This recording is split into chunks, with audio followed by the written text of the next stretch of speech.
Physical activities లో భాగంగా మనము థీమ్ అంటే పర్యావరణం కథ వచ్చి చింటూ అడవిని శుభ్రం చేయడం అన్నమాట. కథ పేరేమి? చింటూ అడవిని శుభ్రం చేయడం అన్నమాట. ఓకేనా పిల్లలు? మీరు చూసారు ఎప్పుడైనా మీరు? అడవి అంటే ఫారెస్ట్ అన్నమాట.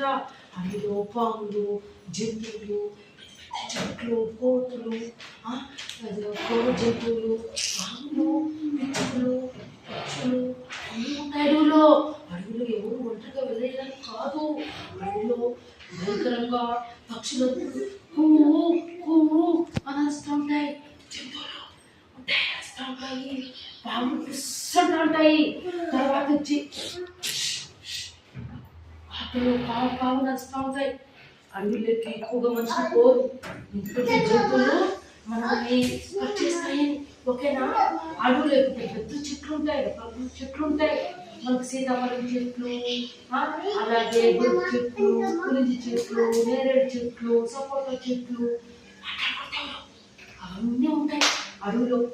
సీకాయ చెట్లు, కుంకుడుకాయ చెట్లు, గంధపు చెట్లు అన్నీ మనకు అడవిలో ఉంటాయి. అలాగా ఇప్పుడు మనం చెప్పుకునే కథ పేరు చింటూ అడవిని శుభ్రం చేయడం. ఒకరోజు అడవిలో చింటూ అనే ఒక ఉడత ఆకుల మీద నడుస్తూ ఏదో వింతగా ఉన్నట్లు గమనించింది. అడవిలో చెట్లన్నీ విచారంగా ఉన్నట్లు, చెట్ల కొమ్మలకు ఆకులు లేకుండా ఉన్నట్లు వంగిపోయి ఉన్నాయి. అడవి ఇంతకు ముందు లాగా సంతోషంగా లేదు. ఓకేనా పిల్లలు? ఒకరోజు అడవిలో చింటూ అంటే ఎవరు? ఉడత. ఎవరునా? చింటూ అంటే ఎవరు? చింటూ అంటే ఎవరు? చింటూ అంటే ఎవరు? చింటూ అంటే ఎవరు? ఉడత ఆకుల మీద నడుచుకోని వెళ్తా ఉందంట. వెళ్తా ఉంటే అడవిలో ముందులాగా అడవిలో కల లేదంట. ఆకులన్నీ కాలిపోయినాయంట. అడవంతా కాలిపోయిందంట. ముందులాగా పచ్చగా లేదంట. అడవి ముందులాగా పచ్చగా లేదంట. ఎందుకు అయిపోయింది అడవంతా? అయ్యో సంతోషంగా లేదని చెప్పి ఆ చింటూ అంటే ఎవరో ఉడత అనుకునిందంట. ఇప్పుడు అడవిలో మీరు చూడండి, ఇది జిరాఫీలు ఉంటాయి అడవిలో. ఓకేనా? ఇది పొడుగ్గా పొడుగ్గా ఉంటుంది, చాలుగా ఉంటుంది. ఇది వచ్చి పిల్లులు కూడా ఉంటాయి అడవిలో. చూడండి, ఇలాంటి పిల్లులు ఉంటాయి అడవిలో. తర్వాత ఇవేమి ఎలుకబడ్లు, డెడ్డీబిఎస్ అంటారు. ఎలుకబడ్లు ఉంటాయన్నమాట. ఇది పెద్దది, ఇది చిన్నదన్నమాట. ఓకేనా? అలాగే ఈ యొక్క చూడండి కుందేళ్ళు ఉంటాయి. అలాగే ఇదో కోతులు, మాండల్లో కోతులు జబ్బు చేసుకుంటూ ఇదంతా ఉంటాయి అన్నమాట. ఓకేనా?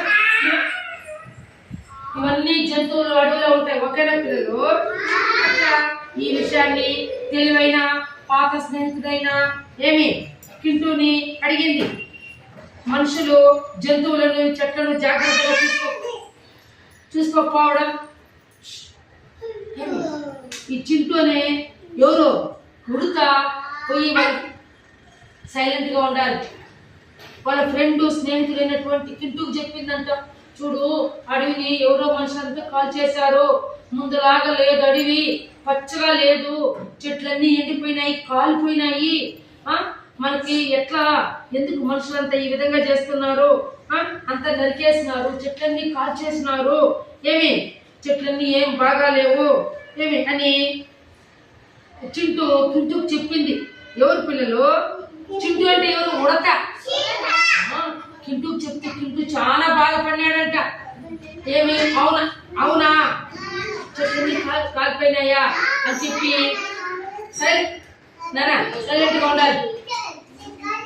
తర్వాత పిచ్చుక, చిలుక, గాడిద చూసారా? పిచ్చుకని పిచ్చుక, గాడిద, తర్వాత వచ్చి ఏనుగు, నెమలి, కుందేళ్ళు, సింహము మొదలైన స్నేహితులందరితో కలిసి చెట్లను శుభ్రము చేసి కొత్త మొక్కలు నాటి తమ చుట్టూ ఉన్న పరిసరాల పట్ల శ్రద్ధ తీసుకున్నారు. ఎప్పుడైతే చింటూకి చెప్పింది, మనం చూడండి అడవంతా కాల్ చేసినారు, నరికేసినారు, చెట్లన్నీ ఎండిపోయినాయి, కాలిపోయినాయి, ముందులాగా కలలేదు, అడవిలో పచ్చగా లేవు, చెట్లన్నీ అన్ని పోయినాయని చెప్తే చింటూ బాధపడద్దు అని. అడవిలో ఏమేమి జంతువులు ఉంటాయి పిల్లలు చెప్పండి?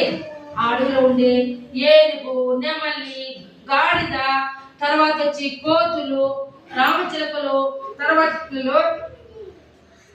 ఏనుగులు, సింహాలు, పిచ్చుకలు మొదలైన వాటికి చెప్పి మనం ఈ అడవినంతా శుభ్రం చేయాలి, ముందులాగా అడవిని మనం తయారు చేయాలి అని చింటూ ఇద్దరు పిల్లలు వినాలి, కథ వినాలి, నేర్చుకోవాలి పిల్లలు అని చెప్తే సరే అవన్నీ కూడా ఎవరెవరు వచ్చినారు పిల్లలు శుభ్రం చేయడానికి అడవిని?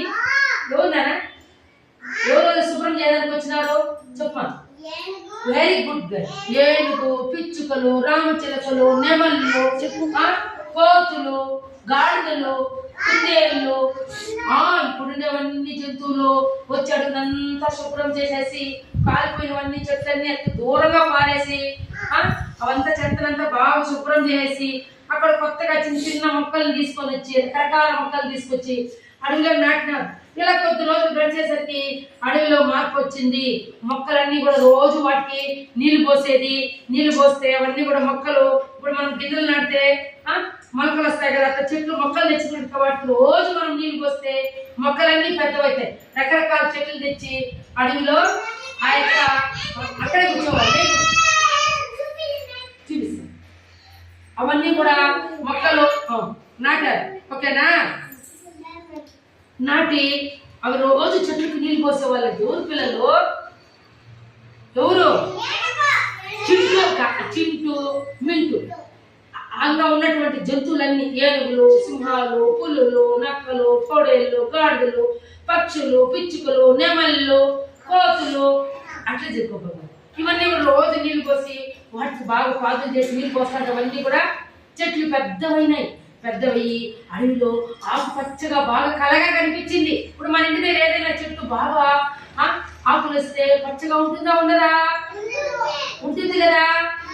అదే కాలిపోతే వస్తుందా కల వస్తుందా చెట్టుకి? కదా. మీరు రోజు స్నానం చేసి పౌడర్ పూసుకొని చిక్కు పెట్టుకొని ఉక్కిన బట్టలు వేసుకొని వస్తే కలగా ఉంటారా లేదా?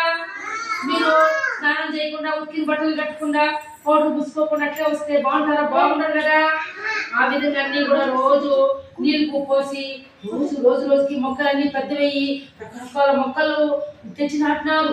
ఏమేమి మొక్కలు అవి? జమ్మ మొక్కలు, అరటి మొక్కలు, మామిడి మొక్కలు, దానిమ్మ మొక్కలు, అనాస మొక్కలు, యాపిల్ మొక్కలు, ఇంకా అరటి మొక్కలు, రకరకాల మొక్కలు ఏవో అన్ని తెచ్చి నాటి అడవిలో బాగా ఇప్పుడు పెద్దగా చెట్లు అన్ని పెద్దవైపోయినాయి. రకరకాల పూల చెట్లు తెచ్చి నాటినారు, రకరకాల పండ్ల చెట్లు నాటినారు. అవన్నీ నాటడం వల్ల మళ్ళీ అలాగే అవన్నీ రోజు రోజుకి పెద్దవైపోయినాయి. ఆ రోజు నుండి కూడా చింటూ మింటూ ఇద్దరు స్నేహితులు కలిసి వాళ్ళు బాగా పిల్లలు శ్రద్ధగా చూసుకొని ప్రతిరోజు కూడా వాటికి నీళ్లు పోసి క్లీన్ గా అవన్నీ కూడా క్లీన్ చేస్తున్నారు. అలాగే పర్యావరణం అంటే ఏం పిల్లలు తెలుసా మీకు? పర్యావరణం అంటే ఏమి? పర్యావరణం అంటే మొత్తం చెట్లు ఉంటాయి కదా, వాటిని మనం శుభ్రంగా పెట్టుకోవాలి. చెట్ల నుంచి మనకి ఏమొస్తుంది? గాలి వస్తుందా రాదా?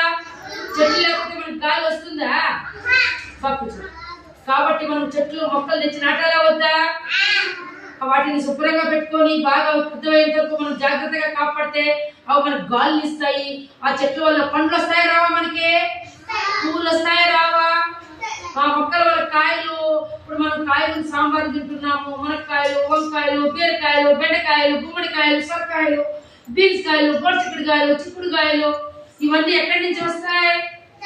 చెట్ల నుంచి. పండ్లు యాపిల్, ఆరెంజ్, దానిమ్మ, అరటిపండు, బత్తాయి, సపోటా, పనసకాయలు ఇవన్నీ ఏ దాని నుంచి వస్తాయి మనకి? చెట్ల నుంచి. పూలు, రోజా పూలు, మల్లె పూలు, తర్వాత తామర పూలు, గులాబీ పూలు, గుండి పూలు, కనకాంబరాలు, మందారం పూలు ఇవన్నీ వేటి నుంచి వస్తాయి మనకి? చెట్ల నుంచి. కాబట్టి మనం అందరూ కూడా పర్యావరణాన్ని కాపాడుకోవాలా వద్దా? కాపాడుకోవాలా వద్దా? మనం ఇంటి దగ్గర శుభ్రంగా పెట్టుకొని ఎప్పుడైనా మొక్కలు ఒకవేళ ఎవరైనా ఇచ్చేసినా ఎవరైనా కాల్ చేసినా మనం వెంటనే శుభ్రం చేసి మన ఇంటి దగ్గర శుభ్రంగా బాగా పాదులు చేసి మొక్కలు నాటుకోవాలి. పర్యావరణాన్ని మనం కాపాడాలి. పర్యావరణం అంటే ఎక్కడైనా శుభ్రంగా లేకపోతే చెట్ల దగ్గర ఏమైనా కాల్ చేసి ఏమైనా చేసింటే వాటిని పక్కకి తీసేసి కొత్త మొక్కలు నాటాలి. అదే విధంగా ఈ రోజు చింటూ మింటూనే ఇతర జంతువులు, పక్షులు అన్ని కలిసి అడవిని శుభ్రం చేసి ఏం చేశాయి? మొక్కలు నాటాయి లేదా? అవి పెద్దవైపోయి ఇప్పుడు అడవిలో బాగా కలకలకలాని చెట్లన్నీ పచ్చగా కనిపిస్తున్నాయంట. ఓకేనా పిల్లలు? నచ్చిందా మీకు ఈ కథ? గట్టి క్లాస్ కొట్టండి.